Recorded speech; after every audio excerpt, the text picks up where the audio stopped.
Hi and welcome back. Today we'll talk. The first thing we'll talk about is not the first thing. The only thing we'll talk about is HbA1c, and this is to me is an important blood test that you should have as part of your blood test results, your health screening, and I believe most health screening will do that. I'm not too sure if GPs nowadays are doing it regularly as part of your regular test, but in executive health, I'm quite sure that is done. But in your regular GP tests, I suspect you may have to ask them for HbA1c. If not, they just do your regular lipid panel, your LDL, HDL, and blah blah blah, and including your fasting glucose, right? So what is HbA1c test? HbA1c test is a test of the glycated hemoglobin on your red blood cells. Now, hemoglobin is a protein that carries oxygen, right, in your red blood cells, and when it comes to contact with when in the bloodstream, you constantly have glucose molecule flowing up and down, right? And there's some chances of it, like I think I read from Wikipedia, it's about 21% of glucose molecule attaching to a protein, which one of the protein would be your hemoglobin protein. There are other proteins in your body that it may attach to, like your nerve cells protein and other parts of it. So the process itself is called glycation.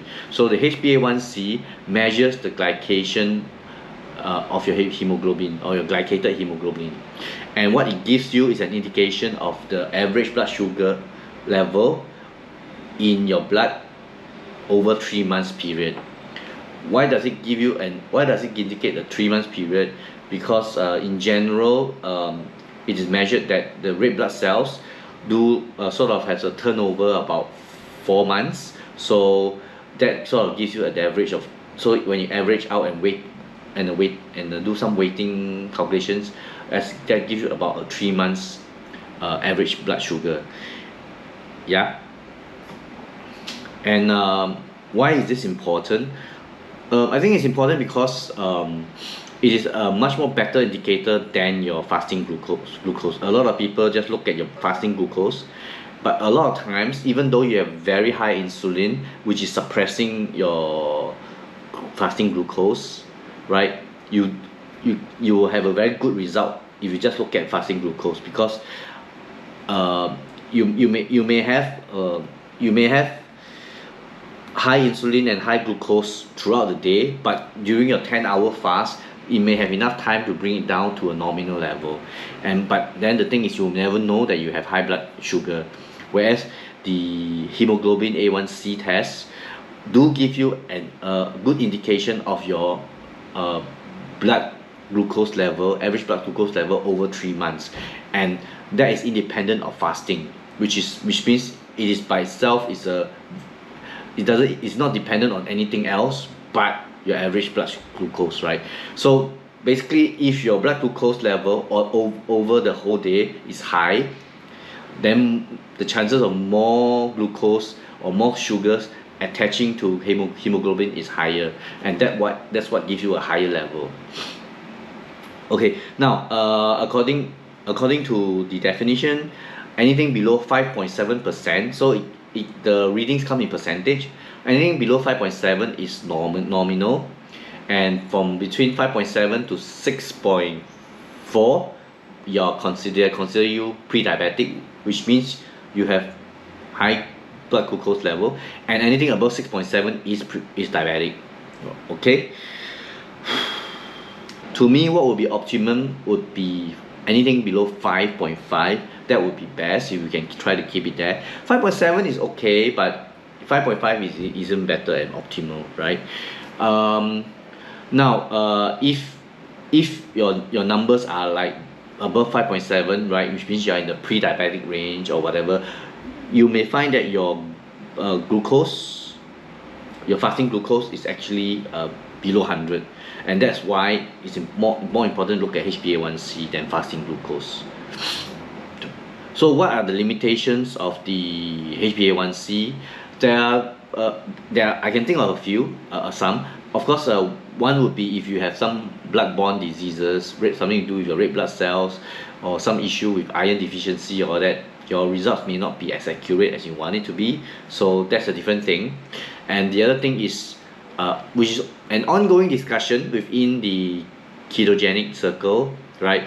That some people are getting high, they're seeing an slow increment. It's not too high, but I'm not too sure what values, but it seems like they see that their HbA1c is going up, maybe up to 5.7, 5.8. I'm not too sure. Those values going up high, right? Even though they are on ketogenic diet or they're on carnivore diet. Now the thought behind this is that your red blood cells, instead of living for 4 months, now probably live for 6 months or even longer, and as a result, because of the way it's calculated, you do see a higher values, because the cells stick around longer in your blood, right? And so you may see a creep up of your HbA1c values. To me, is I would say that there is some mechanism. The mechanism sounds right, but at the moment, let's call it speculation first, because we will need more tests and more confirmation from the labs to show that people on ketogenic diet, and especially on carnivore diet, do have a longer lifespan on their red blood cells. If we are before that experiment or that study is done, I don't think we still be cautious if the HbA1c is increasing for you, even though you're on very strict carnivore diet or strict ketogenic diet. Sorry. If you find that your HbA1c is increasing on a carnivore diet, I'll say that the best way to determine whether is it due to a glucose fluctuations or whatever is to do a CGM. You put on a CGM and test it over maybe the 3 months or just 1 month, to look at your own glucose response over your normal day of eating.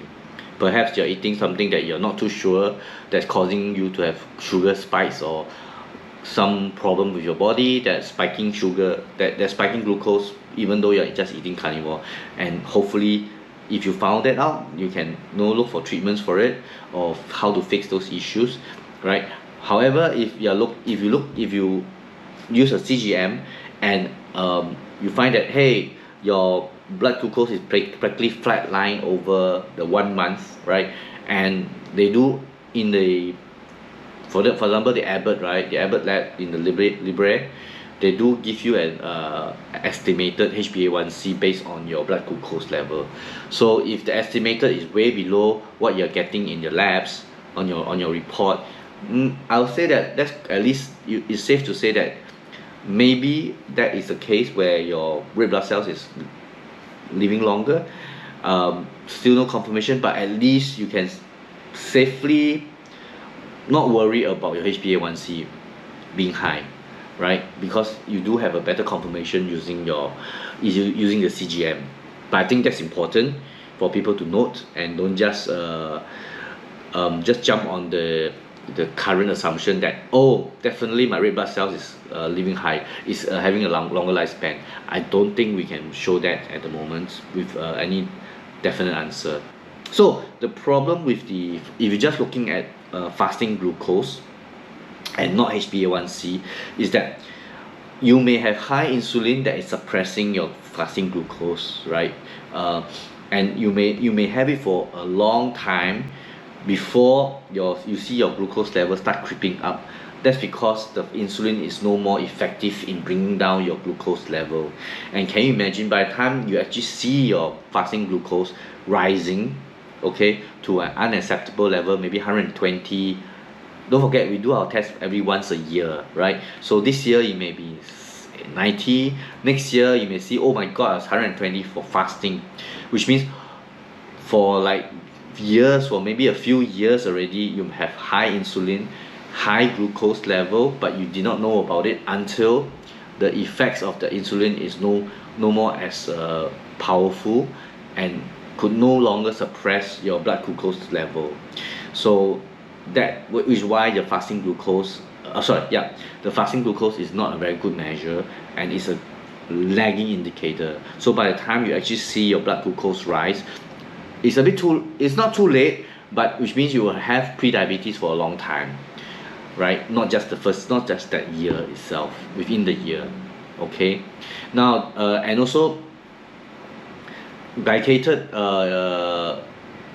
hemoglobin or any glycated proteins increases oxidative stress and inflammation in the body.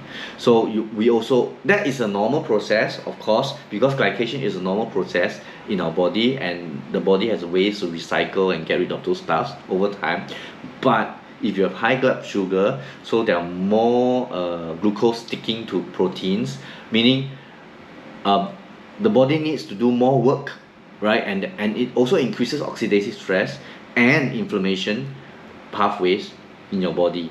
So that is why it's important to keep your glucose down, or keep your glucose level nominal, right? And let the body just do its normal work and not over.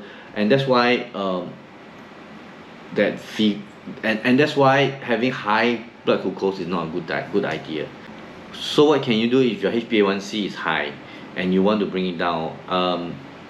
I'm not a doctor, so I would encourage you to look up at websites or doctors like Dr. Anthony Shafee, Dr. Ken Berry, Dr. Eric Westman, even Dr. Eric Berg. You know, there's a lot of them. Amy Berger.